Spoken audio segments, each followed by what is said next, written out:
orang yang hasil kontennya itu bisa impactful di TikTok itu misalnya dalam waktu 3 bulan itu bisa mengalahkan orang lain yang mungkin sudah berbisnis 1 tahun, 2 tahun, 3 tahun. Oh, kamu mau jadi content creator? Emang ada masa depannya gitu? Kalau misalnya dari ngomongin soal FYP, biasa kesalahan apa yang dibuat oleh content creator pemula yang mau masuk untuk mulai membangun personal brandingnya di TikTok? Kita sebagai content creator dan juga pengguna yang scrolling TikTok, kita itu kan apalagi yang udah sering ya scrolling TikTok, kita itu bisa punya insting untuk mendeteksi tren bahkan sebelum dia ada di puncaknya.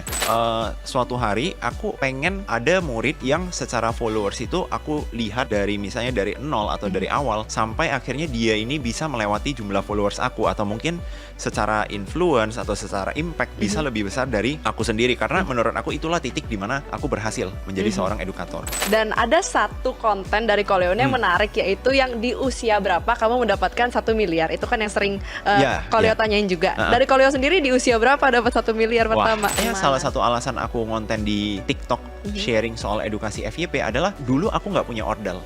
Biarkan sekarang aku jadi ordalnya kalian, sharing informasi-informasi yang mungkin kalian nggak akan bisa dapetin sebelumnya. Halo Sobat Medcom, kembali lagi di podcast Gak Pakai Ordal. Kali ini sama saya Valerie Budianto, dan kali ini episode sangat spesial karena pastinya seperti episode-episode sebelumnya menghadirkan narasumber-narasumber yang masih muda dan meniti karirnya gak pakai ordal. Nah, aku yakin sih kalau kalian khususnya yang pada pengguna TikTok ini pasti familiar banget sama narasumber kita kali ini karena suka banget ngajarin FYP, gimana supaya konten-konten ini masuk ke FYP kalian, bahkan dibilangnya pakar FYP. Sudah hadir sama kita FYP spesialis Koleo Giovanni. Halo. Apa kabar? Baik-baik, thank you banget udah ngundang aku ke sini. Thank you loh udah hadir jauh-jauh ke Kedoya, ke Jakarta sebenarnya nggak Barat. jauh-jauh juga sih, cuman 30-an menit lah. 30-an menit ya, untung tidak macet ya, lagi bersahabat. Kalau tidak macet, di tengah hujan, rintik-rintik hujan ini semua. Oke, jadi Koleo ini adalah konten kreator ya, sudah cukup lama juga berkecimpung di TikTok secara khusus. Udah ada 3 akun yang dibuat. Yang pertama adalah @racunin skincare. Ini jadi buat para Sobat Medcom yang mungkin bingung nih mau pakai skincare apa, terus jenis mukanya cocok apa, produknya apa, bisa langsung cek ke sana. Jadi sekalian promosiin. Nah, yang kedua ini adalah Walkmaking NFT ya. Dan yang ketiga adalah akun pribadinya, Leo Giovanni, yang sekarang followersnya ini juga udah banyak banget, 1,6 juta followers. Nah, kita langsung aja tanya nih ke Koleo. Koleo, ini gimana sih cerita awal mula pengalamannya sampai akhirnya akan cari cuan di platform TikTok? Oke, jadi dimulainya itu di tahun 2021 ya. Di 2021 akhir itu kan TikTok itu lagi naik banget. Mulai banyak kreator-kreator yang membahas tentang skincare, terutama ya. Kategori beauty itu lagi naik banget di tahun 2021 di TikTok. Karena pada saat itu kan lagi PSBB. Lagi pembatasan, orang itu nggak keluar rumah, bosen. Nontonlah TikTok. Tapi di satu sisi nggak cuma penonton nih yang bertambah, tapi juga yang konten. Karena mereka yang mungkin bosan, mereka mulai sharing. Oh, aku lagi pakai skincare ini nih, aku lagi pakai skincare ini. Dan mereka mendapatkan view yang luar biasa besar pada saat itu, beberapa konten kreator beauty. Nah, pada saat itu, karena aku juga hobi ya, mempelajari skincare pada saat itu. Iya, emang skincare entusias. Jadi, aku mulai sharing soal skincare di sana. Nah, dari sana dapat FYP pertama, FYP kedua, makin semangat. Dan aku lanjut konten, sampai sekarang gitu loh. Jadi kalau awalnya itu dimulai karena iseng doang, sebenarnya iseng doang konten, tanpa ada niatan bisa nyari cuan, tanpa ada niatan bisa mengembangkan akun sampai sebesar ini, tapi ya ternyata dijalanin ada jalannya gitu loh. Tapi keren loh, karena kan kalau dulu ya kayak image-nya tuh TikTok kan belum segeren sekarang ya, kayak orang masih joget-joget di TikTok, tapi ternyata memang Koleo langsung pakai ke hal-hal yang bermanfaat ya. Dan itu berarti emang di tracking dari awal, wah beauty lagi naik banget nih, atau gimana? Kalau di awal itu, kalau misalnya kita bilang tracking juga enggak ya, tapi mungkin karena satu, aku memang skincare entusias pada saat itu, terus aku melihat banyak konten kreator yang membahas skincare, view-nya lumayan, jadi aku merasa, wah kayaknya kalau aku bikin konten juga seru nih gitu loh, karena kan ketika kita melihat teman-teman lain yang membahas topik yang sama seperti kita dan mereka dapetin view yang lumayan, kita kan jadi jangan-jangan aku juga bisa tuh. Dan jarang juga, karena biasa kan wanita ya yang bahas skincare, tapi ini kan pria yang bahas skincare. Jadi emang wah menarik nih, karena ternyata kan pria-pria juga semuanya pada pakai skincare. Iya benar, dan juga aku akui pada saat itu salah satu alasan kenapa akun Racunin Skincare ini bisa naik di awal-awal adalah karena tidak banyak konten kreator yang laki-laki ya terutama sharing tentang skincare rutinnya mereka lah istilahnya gitu loh. Berarti ngajarin step by step ya? Benar. Oke, kalau misalnya pelajaran kan total sudah ada 3 akun nih yang didapatkan dari masing-masing akun. Pertama dari skincare, terus NFT, sekarang akhirnya kan FYP spesialis itu apa aja pelajarannya? Oke, nah ini menarik banget. Jadi tiap akun yang aku kembangkan itu memberikan pelajaran yang berbeda-beda ya buat aku. Yang pertama itu akun Racunin Skincare. Ketika aku ngembangin akun Racunin Skincare itu kan karena dia ini akun pertama aku ya. Jadi trial errornya itu sangat panjang. Oke. Aku ingat banget di 8 bulan awal itu aku baru berhasil mengumpulkan kalau nggak salah sekitar 50.000 followers. Oke. Itu udah habis 8 bulan. 8 bulan tuh kontennya dulu setiap hari Setiap atau hari. setiap hari pasti Setiap ada hari. berarti ya? Jadi karena pada saat itu juga belum ngerti TikTok itu algoritmanya bagaimana, audiensnya bagaimana, membentuk akun bagaimana, akhirnya 8 bulan untuk mendapatkan 50.000 followers pada saat itu ya. Nah, setelah itu dari sana aku belajar, oh ternyata penting nih kalau kita bisa membentuk personal branding. Oke. Nah, karena kan di awal aku ketika bikin akun skincare ini tidak bentuk personal branding. Yang penting ya udah aku Hobi. lagi pengen sharing ini, Ya. lagi pengen sharing itu. Tidak ada personal branding. Leo itu dikenal sebagai apa sih? Oke. Gitu loh. Nah, makanya setelah itu baru tuh dari ilmu tersebut aku buat akun kedua di tahun 2022 itu membahas kripto dan NFT yang pada saat itu lagi lumayan naik gitu Koko loh. ini emang dari dulu suka kripto dan NFT atau emang sama-sama yang baru ikut belajar di periode Kalau aku COVID? terutama untuk NFT karena kan di tahun 2022 itu memang itu adalah hal yang baru. Jadi memang aku juga belajar ya Oke. pada saat itu, tapi everyone juga lagi belajar. Lagi belajar Karena itu bareng-bareng. new thing gitu loh. Nah, jadi dari sana aku ciptain personal branding. Jadi dari awal aku bentuk akunnya, aku sudah ada personal branding yang mau aku bentuk gitu loh. Nah, dari sana itulah pelajaran kedua yang aku dapat. Nah, tapi di akun What Making NFT ini aku juga belajar kalau yang namanya topik Yap. atau tren itu ada batas waktunya Oke. gitu loh. Tidak bisa kita mengharapkan satu topik ya. Itu bisa membawa kita sampai selama-lamanya. Oke. Gitu loh. Harus ada perubahan, harus ada konten-konten baru yang lebih fresh lagi gitu ya. Makanya di akun kedua itu pada saat itu sempat ada momennya itu stagnan. Mengikuti tren kripto dan NFT yang pada saat itu stagnan. Oke, iya. Gitu loh. Makanya di akun ketiga aku dengan semua pengalaman yang udah aku dapat sebelumnya itu growth-nya itu jadi jauh lebih cepat. Bahkan di 1 bulan pertama itu aku ingat ya, 1 bulan pertama itu kalau nggak salah udah tembus hampir 100.000 followers dalam 1 bulan pertama. Karena emang kan dari hasil pembelajaran di akun pertama dan akun kedua tuh udah tahu lah ya kurang lebihnya untuk di akun Bener. ketiga. Nah tapi penasaran ini kan ibaratnya kan tadi personal branding tapi kan di 3 akun yang backgroundnya tuh beda banget kan. Tiga-tiganya satu skincare, terus satu lagi NFT, terus satu lagi gimana cara supaya FYP. Itu gimana cara mengkategorikannya supaya orang-orang ini nggak pusing gitu. Kayak ternyata Koleo tuh emang ada 3 ini gitu loh. Nah ini juga adalah kekuatan dari TikTok ya. Jadi TikTok itu kan algoritmanya akan merekomendasikan video yang relate, yang relevan dengan si penonton. Iya. Makanya kadang di TikTok itu juga ada istilah yang namanya echo chamber. Jadi misalnya nih, karena aku misalnya suka nonton video kucing, Iya. maka aku akan sangat Muncul. update dengan video-video dan tren-tren yang berhubungan dengan kucing. Tapi mungkin di saat yang sama juga ada tren makanan, misalnya restoran yang lagi viral banget di Jakarta. Tapi aku nggak tahu itu.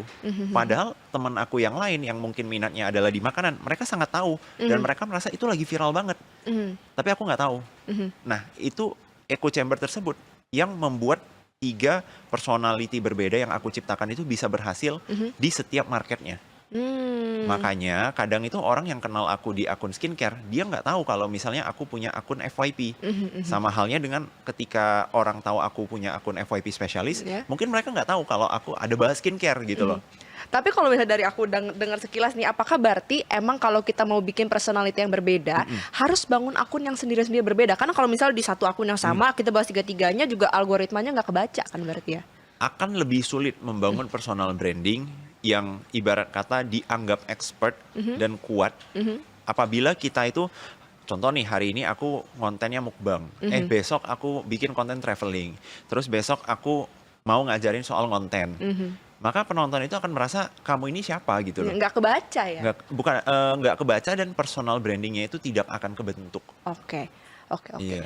Kira-kira butuh waktu berapa lama nih supaya style personal branding dan juga target audiensnya ini bisa match dan akhirnya bisa grow di TikTok? Oke, nah ini satu hal yang aku seneng banget dari TikTok ya, adalah karena TikTok itu menurut aku waktu itu tidak relevan. Maksudnya itu adalah orang yang hasil kontennya itu bisa impactful di TikTok, itu misalnya dalam waktu 3 bulan, itu bisa mengalahkan orang lain yang mungkin sudah berbisnis 1 tahun, 2 tahun, 3 tahun. Nah, makanya menurut aku kalau di TikTok itu waktu tidak relevan, tapi lebih ke seberapa impactful konten yang kita buat bisa reach banyak penonton dan bisa ibarat kata membuat mereka ingat dengan sosok kita. Gitu loh. Contoh nih, kemarin ada salah satu bisa dibilang teman, bisa dibilang murid juga ya di dunia afiliator, itu namanya Pak Basri. Nah, Pak Basri ini beliau itu adalah seorang pensiunan bank, jadi sudah berumur lah, gitu ya. Terus Pak Basri mulai konten di TikTok, awalnya itu iseng-iseng menjadi afiliator. Awalnya produk-produk yang dijual itu juga hanya sekedar ya peralatan rumah tangga saja gitu loh. Kadang sikat gigi, kadang ada kopi, kadang ada apapun lah itu, ya. Tapi karena dalam waktu pendek Pak Basri itu bisa menciptakan impact yang besar banget, ditonton oleh banyak orang dan diingat oleh banyak orang, sekarang personal brandingnya sudah kebentuk, gitu loh. Padahal Pak Basri konten paling baru 3 bulan. Dan juga kita tidak boleh nyalahin algoritma itu, karena algoritma itu kan rata di semua orang, gitu loh. Misalnya nih, kalau aku nyalahin algoritma, aku menyalahkan, wah karena algoritma nih konten aku jadi sepi. Harusnya orang lain juga sepi juga dong, karena kan it's the same algorithm gitu. Kecuali nih, di aku algoritmanya beda, di orang lain algoritmanya beda, ya mungkin bolehlah kita komplain gitu loh. Oke. Berarti sekarang udah full time content creator dong, Kok? Yes. Gimana reaksi orang tua? Tentunya di awal itu tidak mengizinkan ya, tidak mengizinkan karena aku datang dari background yang tidak ada satupun keluarga aku yang bermain di dunia, bahkan dunia yang kita bilang media ya. Jadi nggak cuman content creator loh, tapi bahkan dunia yang industri media itu sama sekali tidak ada. Ya setuju, itu juga aku ngalamin karena emang terkesan kayak. Iya, terus tiba-tiba, oh kamu mau jadi content creator, emang ada masa depannya gitu loh, kan ya itu sangat normal gitu dipertanyakan kan. Tapi akhirnya setelah aku tunjukin kalau ternyata dengan aku bikin video ada loh brand yang mau minta aku promosiin produknya. Ternyata dengan aku bikin video ada loh orang-orang yang mau follow aku gitu loh. Nah, dari sana mungkin mereka udah mulai lebih bisa mengerti ya kalau misalnya industri ataupun dunia ini ya shifting gitu, berkembang. Tapi kalau Leo kan sebelumnya kuliahnya dulu di Kuala Lumpur ya? Di Malaysia. Di Malaysia itu ambil jurusan apakah ada hubungannya dengan nggak ada sama sekali, jurusan apa? Hospitality. Bisnis. Oh, bisnis. Iya, jadi memang dari awal itu dari keluarga ya pastinya itu memang udah jalannya itu harusnya sudah menjadi business owner atau pedagang gitu ya. Tapi karena akhirnya ketemu dunia konten ini, ya akhirnya belok. Makanya ketika pertama kali aku milih jurusan kuliah pun, aku nggak ngambil kayak media emang udah yang pasti ataupun aja. Komunikasi. Enggak, aku ngambilnya bisnis karena awalnya aku mengira nggak bakal kesini, gitu, nggak bakal jadi konten kreator. Nggak pernah, tapi ternyata keseruan, asik kesini ya. Dan sekarang bahkan bukan cuman FYP yang di TikTok aja, udah ada yang premiumnya juga ya, yang bayar. Itu bisa dijelasin nggak sih soal seperti itu, ada kelas-kelas khususnya? Nah, jadi karena aku termasuk salah satu orang pertama, menurut aku ya, salah satu orang pertama yang sharing tentang bagaimana cara FYP di TikTok, ya. Jadi pada saat itu ketika aku pertama kali bikin akun yang FYP spesialis, itu banyak teman-teman aku itu yang nanya, kamu bisa nggak ngajarin aku gimana sih cara FYP? Ajarin dong gimana akunnya supaya berkembang, cara jualan di TikTok itu bagaimana.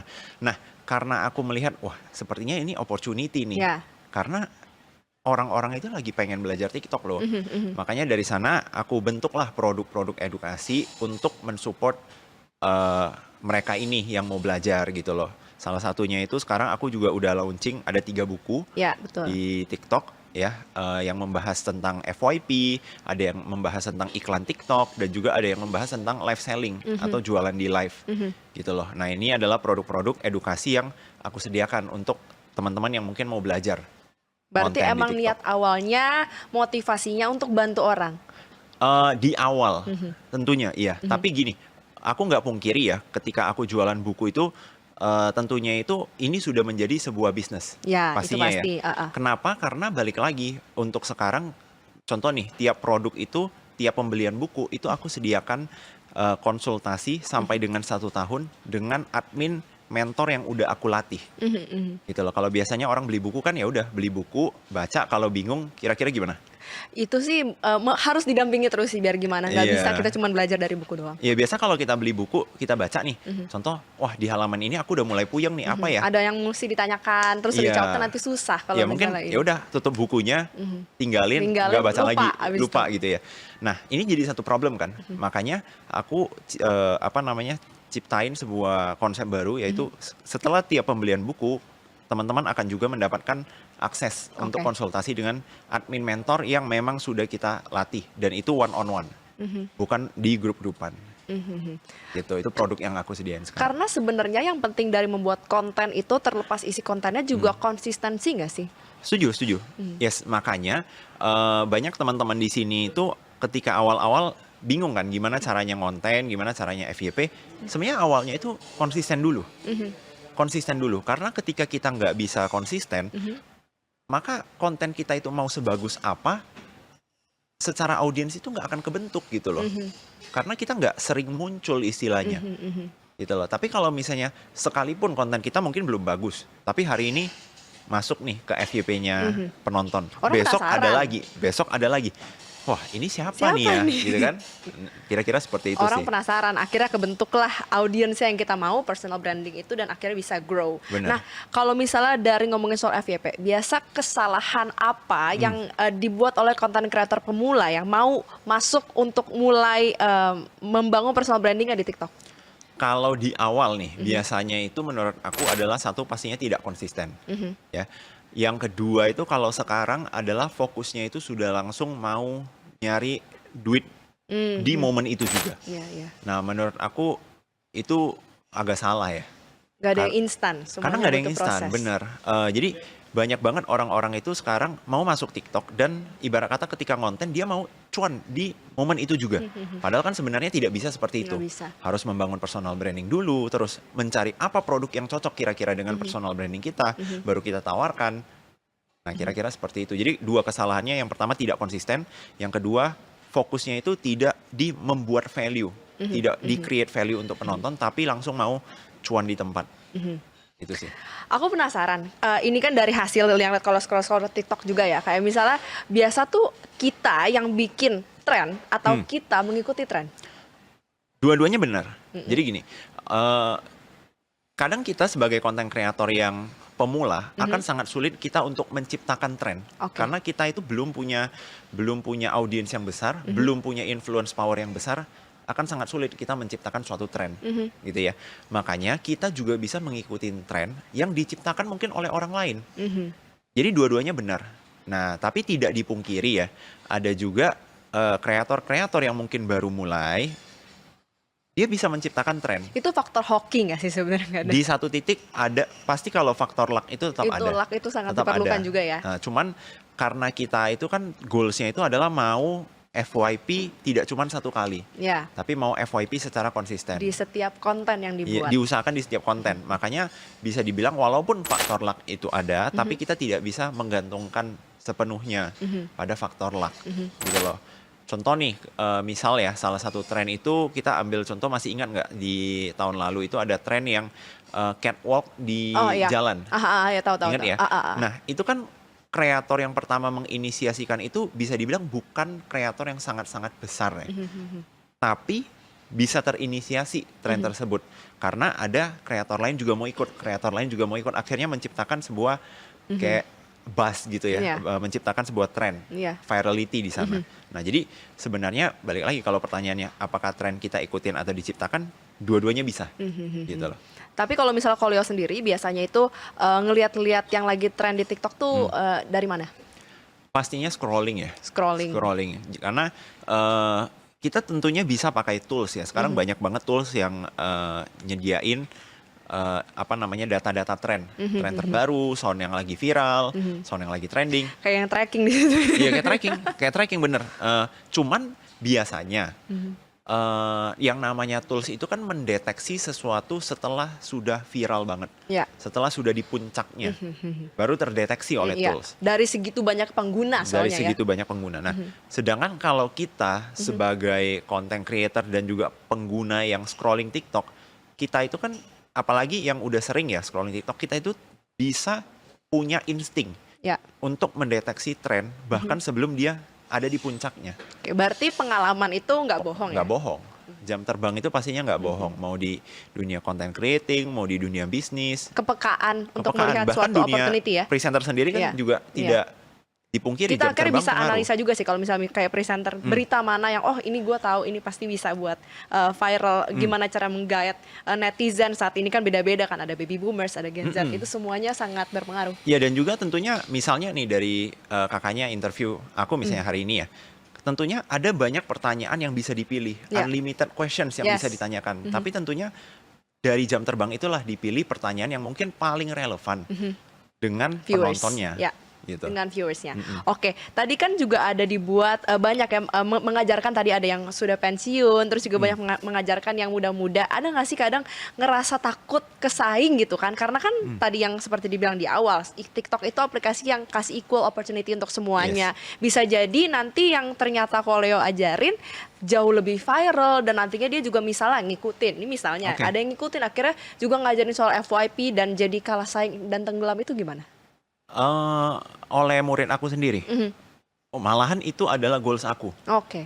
Malahan itu adalah goals aku. Sesuai dengan Jadi, tag-nya ya berarti. iya, jadi memang goals aku itu suatu hari aku pengen ada murid yang secara followers itu aku lihat dari misalnya dari nol atau dari awal sampai akhirnya dia ini bisa melewati jumlah followers aku atau mungkin secara influence atau secara impact bisa lebih besar dari aku sendiri karena menurut aku itulah titik di mana aku berhasil menjadi seorang edukator gitu loh. Dan kalau ditanyain apakah takut tersaingi, menurut aku TikTok itu sangat besar, pasar itu sangat luas. Sekalipun ada murid aku misalnya ya, ataupun yang bukan murid aku itu bisa jadi jauh lebih besar, bisa menyaingi. Menurut aku pasar itu tetap ada. Mungkin aku juga nanti ke depannya mungkin nggak lagi muncul sebagai sosok Leo, tapi mungkin aku menciptakan akun-akun yang lain-lain lagi dengan wajah-wajah yang berbeda. Atau mungkin ada teman-teman yang murid-murid aku yang mungkin dia mau mengembangkan akun, mau mengembangkan bisnis, mau melaunching produk tapi nggak ngerti caranya, tapi aku support dari belakang. Itu kan possible juga. Gitu sih. Jadi menurut aku di zaman sekarang itu udah zamannya kolaborasi ya. Ya. Jadi udah bukan lagi siapa takut kalah saing dengan si B, takut kalah saing dengan si C. Mungkin kalau kita merasa tidak bisa menyaingi seseorang, ada baiknya ya kita coba kolaborasi dengan dia gitu loh. Karena emang kalau kita individualis tuh nggak pernah bisa bawa kita kemana-mana. In the end semuanya harus kerjasama ya. Benar. Ada batasnya lah. Satu orang itu, kekuatan satu orang itu ada batasnya. Udah berarti sudah hampir 4 tahun, sudah hampir 4 tahun ya di TikTok ini. Pernah kehabisan ide nggak sih? Pernah dong. Pastinya kalau yang namanya kehabisan ide itu pernah. Makanya penting banget itu kita juga punya circle ya, circle content creator. Kalau di aku ya adalah circle content creator yang terus berinovasi, kontennya makin lama makin keren. Jadi kita juga terpacu gitu loh untuk memikirkan konsep-konsep yang lebih menarik lagi. Itu sih. Tapi kalau ditanya apakah pernah kayak creative blog dan nggak kepikiran ide konten, pastinya pernah gitu. Dan ada satu konten dari Koleo yang menarik, yaitu yang di usia berapa kamu mendapatkan 1 miliar. Itu kan yang sering Koleo tanyain juga. Dari Koleo sendiri di usia berapa dapat 1 miliar pertama? Wah, 1 miliar pertama. Mungkin baru-baru sih, baru-baru aja. Nggak yang muda-muda banget. Itu soalnya dari aku sendiri kan membangun ini semua itu juga ya balik lagi sesuai dengan topik interview ini kan, nggak punya orang dalam gitu. Jadi benar-benar ngebangun semua dan butuh waktu kan kalau nggak punya orang dalam. Iya. Iya. Sebenarnya apa sih motivasinya akhirnya bisa mau bikin konten, idenya itu 1M itu kapan dapat 1M? Nah ini menarik. Jadi salah satu teknik ya konten itu kalau kita nggak kepikiran ide konten adalah kan kita bisa pakai teknik ATM. Nah ya. Amati, tiru, dan modifikasi. Ya. Nah salah satu konten yang aku coba ATM-in adalah konten dari konten kreator luar negeri. Oke. Jadi ada konten kreator luar negeri yang nanyanya itu langsung, aku ingat pertanyaannya adalah berapa uang paling banyak yang pernah kamu dapatkan dalam 1 tahun terakhir, Oke. dalam 1 tahun, Iya. gitu loh. Cuman aku tahu kalau aku nanya seperti itu di Indonesia, Sensitif banget. Culture-nya Dan beda. Culture-nya beda dan pasti orang-orang itu akan tidak mau menjawab, gitu loh. Dan merasa aku itu mungkin apa ya, kayak tidak bagus lah mempertanyakan pertanyaan seperti itu. Makanya aku sedikit tweak. Oke. Sedikit tweak menjadi di umur berapa kamu mendapatkan 1 miliar pertama kamu. Dan tentunya narasumber-narasumber yang aku tanyain itu juga aku yakin adalah orang-orang yang ibarat kata tidak diragukan lagi. Jadi udah research juga lah ya hitungannya. Pasti research. Karena kalau nggak sensitif kalau misalnya di Indonesia kalau Benar, dan pastinya itu juga contoh kayak kemarin itu ada, aku juga milih-milih sih nanya orang-orang. Pastinya ada orang-orang yang walaupun aku yakin dia sudah punya bahkan melebihi dari itu, tapi memang secara pribadi itu tidak senang, tidak suka dipertanyakan soal urusan finansial. Financial, ya. Jadi ya aku milih-milih banget nanya ke siapapun. Tadi Koleo juga udah sempat mention soal nggak pakai ordal ya. Sebenarnya apa sih ordal menurut Koleo? Kalau ordal itu menurut aku artinya kan bisa banyak. Ya. Contoh misalnya sesimpel kita punya keluarga yang sudah memiliki pengalaman di industri X Ya. dan kita mau membangun karir ataupun bisnis juga di industri X itu juga. Secara nggak langsung kita sudah punya ordal gitu loh, karena kan dari pihak keluarga kita, teman kita mungkin sudah bisa banyak membantu Ya. dalam proses kita berkembang dan bertumbuh. Menurut aku ordal itu sih. Sebenarnya ordal tuh kadang konotasinya negatif. Padahal ada hal lain yang bisa dibilang networking dan yang namanya networking itu kan juga kita build ya. Kita butuh trust sampai akhirnya dia mau bantu kita. Seberapa penting networking menurut Koleo? Sangat-sangat penting. Menurut aku networking itu adalah salah satu hal yang sangat penting. Kalau di luar negeri menurut aku malah istilah networking ini satu hal yang menurut aku di Indonesia itu jarang. Padahal menurut aku ini positif banget. Jadi di luar negeri aku sering banget melihat ada event-event yang ada yang namanya khusus sesi networking. Jadi di entire event itu memang tujuannya itu hanya untuk orang ngumpul, ngobrol dan saling kenalan saja. Tapi kalau di Indonesia nggak tahu kenapa ya, aku jarang banget ketemu event khusus untuk networking itu ya. gitu ya. Walaupun kadang ada misalnya webinar, seminar atau workshop, terus ada sesi lah 30 menit silakan networking gitu ya. Menurut aku ketika kita punya network yang bagus, itu akan sangat bagus impact-nya ke karir kita dan juga bisnis kita. Karena jadinya kita tahu harus melangkah kemana. Ketika kita mau mengambil keputusan, kita juga bisa nanya ke orang yang memang ngerti gitu loh di Sosok industri mentor itu. ya, ketemu sosok mentor Sosok juga. mentor juga gitu. Mentor ataupun kayak sparring partner. Ya, intinya mereka yang sudah sama-sama berkecimpung dengan kita maupun yang jauh lebih senior daripada kita. Tapi menurut Koleo susah nggak sih? Misalnya kan Koko bilang kan Koko nggak pakai ordal, konotasi ordal di luar networking ya. Tapi apakah susah untuk misalnya bisa meniti karir tanpa adanya ordal? Susah banget menurut aku ya. Menurut aku susah banget. Tapi bukan tidak mungkin. Ya. Tapi butuh perjuangan. Contoh, aku kan 2 tahun pertama itu ngontennya itu di Medan. Ya. Oke. Ibarat kata aku mengambil keputusan pindah ke Jakarta. Salah satunya itu adalah tentunya untuk membangun networking. Gitu loh. Sesimpel interview ini.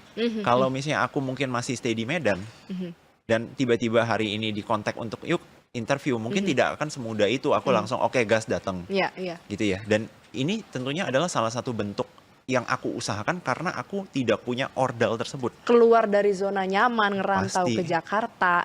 Pasti. Dan balik lagi karena di sekitaran keluarga, teman-teman juga sebelumnya nggak ada yang dalam tanda kutip jadi ordal di industri media, tentunya semuanya benar-benar harus aku bangun sendiri. Makanya kalau dibilang mungkin teman-teman melihat, wah ini Leo atau FYP Specialist akunnya sudah gede. Tapi yang harus dilihat itu juga aku udah menghabiskan hampir 4 tahun loh membangun ini semua, dan aku yakin kalian itu tidak harus habis sebanyak itu waktunya gitu loh, dengan perkembangan TikTok yang sudah sebegitu berkembangnya gitu, dan informasi yang sudah begitu banyak, ada gratis di TikTok juga gitu.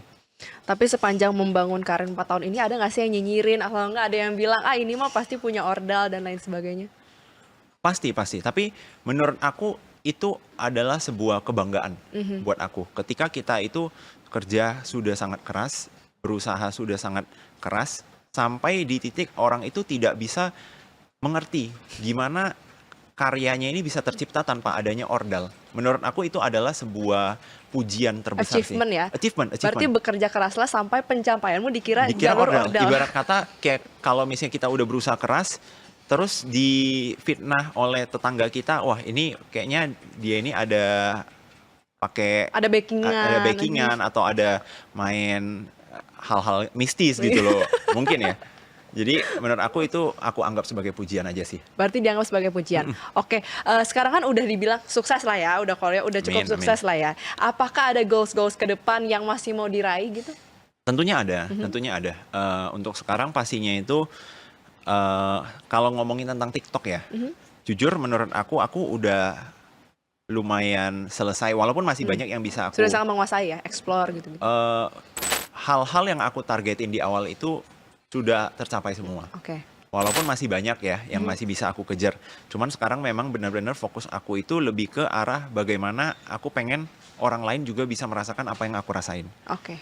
Gitu loh. Karena balik lagi di satu sisi, aku juga tahu kalau misalnya banyak Leo-Leo lain di luar sana yang ketika mau memulai, dia nggak punya ordalnya juga. Nggak punya channel, nggak tahu harus mulai dari Makanya mana. salah satu alasan aku ngonten di TikTok sharing soal edukasi FYP adalah dulu aku nggak punya ordal. Biarkan sekarang aku jadi ordalnya kalian, sharing informasi-informasi yang mungkin kalian nggak akan bisa dapetin sebelumnya. Gitu loh. Berarti kedepannya ingin menjadi educator ya pastinya, dan nanti bisa juga retire dari TikTok dan juga misalnya udah bikin ini ke bisnis dan lainnya masih banyak ya. Masih banyak. Oke, Sobat Medcom, sekarang kita akan masuk ke segmen rapid fire question. Wow, Jadi aku akan nanya ke Leo, harus menjawab secara cepat. Tapi Oke. suka-suka aku mau nanya kenapa atau enggak. Oh, oke. Oke, untuk rapid question yang pertama adalah siapa konten kreator yang paling menginspirasi kok Leo? Konten kreator paling menginspirasi. Menurut aku, wah ini pertanyaannya berat sih. Kalau di awal-awal, ketika aku mengembangkan akun, sosok edukator ya, yang aku seneng banget nonton kontennya itu Timothy Ronald dan Raymond Chin. Oh, oke. Iya. Karena emang sebagai perintis nih kan harus ada Iya. yang di look up tuh gimana Iya. caranya kita bisa grow dan lain sebagainya. Oke. Pertanyaan kedua, lebih pilih jadi content creator atau entrepreneur? Untuk sekarang, entrepreneur. Jadi sambil membangun gimana ya, kayak bisnisnya tapi dengan mengedukasi orang lain ya. Iya, dan juga menurut aku dari segi content creator itu sudah aku selesaikan. Udah lewat lah ya, fasenya udah lewat. Sekarang kita ngajar. Dan mungkin sekarang lebih mendapatkan excitement baru itu ketika mengembangkan bisnis dan juga empowering people aja gitu loh. Karena kalau ngonten ya, udah aku jalankan 4 tahun gitu. Jadi kayak mungkin ibarat kata kalau istilahnya ada mainan udah mulai bosen nih, udah mulai mencari mainan baru gitu loh. Salah satu hal yang berbahaya dari kita melakukan pekerjaan apapun adalah ketika kita burn out, kita harus cari cara gimana supaya kita bisa keep the fire on again gitu kan. Dan salah satunya ya bisa jadi beralih gitu kan. Iya, beralih dan tapi tetap di industri yang sama gitu. Oke, pertanyaan yang ketiga, satu tips FYP paling ampuh dalam satu kata. Hook. Hook. Di awalnya. Di awal. Jadi 3 detik pertama, 4 detik pertama dari video kita itu bagian paling penting karena kita main itu di short form konten ya. Tidak ada yang namanya thumbnail. Jadi yang menjadi hook kita atau pancingan kita adalah 3 detik awal, 4 detik awal dari video kita. Itu sangat menentukan apakah orang akan scroll atau lanjut nonton dan bahkan stuck abis itu kan ke depannya. Oke, untuk rapid question selanjutnya adalah kalau bisa kasih nasihat ke diri sendiri. Ke 5 tahun lalu, apa nasihat akan diberikan? Oke. Kalau Mungkin konten terus aja ya. Maksudnya nggak usah banyak dengerin suara-suara di luar gitu loh. Yang penting apa yang kita rasain, kita merasa itu sudah benar, maka diterusin aja gitu. Jangan banyak keraguan aja itu sih. Apalagi kalau 5 tahun lalu berarti masih kuliah kan Masih kuliah. hitungannya, belum ada bayangan akan berkecimpung di sini. Belum ada. Sebelum COVID ini aktif konten juga nggak sih walaupun kuliah? Nggak sama sekali. Nggak sama Nggak sekali. sama Jadi sekali. ini a whole new world. Iya benar, dan makanya sebenarnya kenapa aku bilang pesan untuk diri aku 5 tahun yang lalu itu adalah jangan banyak keraguan, adalah karena keputusan menjadi konten kreator sendiri itu adalah keputusan yang aku ambil dalam tanda kutip itu nekat gitu loh. Ibarat kata mungkin di saat itu semua orang bilang menjadi konten kreator nggak bakal ada apa-apanya. Tapi karena aku percaya, wah ini bisa jadi sesuatu, makanya ya aku lanjutin. Gitu sih. Berarti jangan takut untuk mulai. Coba aja dulu dan Bener. konsisten, dan pasti harus terus mau belajar Sobat Medcom. Jangan kita cepat puas sama diri sendiri lah, harus punya mentor seperti Koleo kalau kalian mau pada FYP. Nah terakhir Koleo, apa pesan yang akan disampaikan ke konten kreator pemula yang mau merintis karirnya di TikTok? Mungkin buat teman-teman yang mau mulai di TikTok, mungkin aku bisa bilang kalau misalnya TikTok ini sekarang adalah salah satu platform yang paling powerful, paling adil, paling equal, terutama untuk kita yang nggak punya suara. Di mana lagi ada platform yang mengizinkan kita yang ibarat kata orang biasa ya, ngonten tapi bisa mendapatkan atensi dari jutaan orang. Mungkin di tempat lain itu kita nggak bakal dapet. Nah makanya buat teman-teman yang mau fokus ngonten di TikTok pastinya konsisten, harus totalitas juga, dan selalu mau belajar dan mau berkembang. Konsisten, totalitas, selalu mau belajar dan juga selalu mau berkembang. Nah bagi Sobat Medcom yang penasaran mau nanya-nanya langsung ke Koleo, bisa langsung reach di TikToknya ya, atau Boleh. di Instagramnya? Di TikTok Leo_Giovanni, atau di Instagram juga boleh. Iya, bisa nanya-nanya, bahkan udah ada kelas khususnya. Jadi kalau yang benar-benar mau merintis sudah disediahi wadahnya. Yes. Jangan takut untuk mulai Sobat Medcom, karena kita nggak pernah tahu ke depannya tuh kita akan jadi apa. Even kita misalnya sekarang aku jadi anchor, jadi presenter, nggak pernah tahu loh ke depannya nanti akan jadi apa. Kita nggak pernah tahu, harus selalu explore dan pastinya percaya sama diri sendiri ya. Benar. Untuk terus mulai dan terus berjuang. Oke, itu dia episode kali ini di Nggak Pakai Ordal. Terima kasih Sobat Medcom udah menyaksikan sampai saat ini. Jangan kemana-mana, karena pastinya kita akan menghadirkan episode-episode lainnya yang nggak kalah seru dengan narasumber-narasumber yang pastinya bisa menginspirasi kalian. Dadah!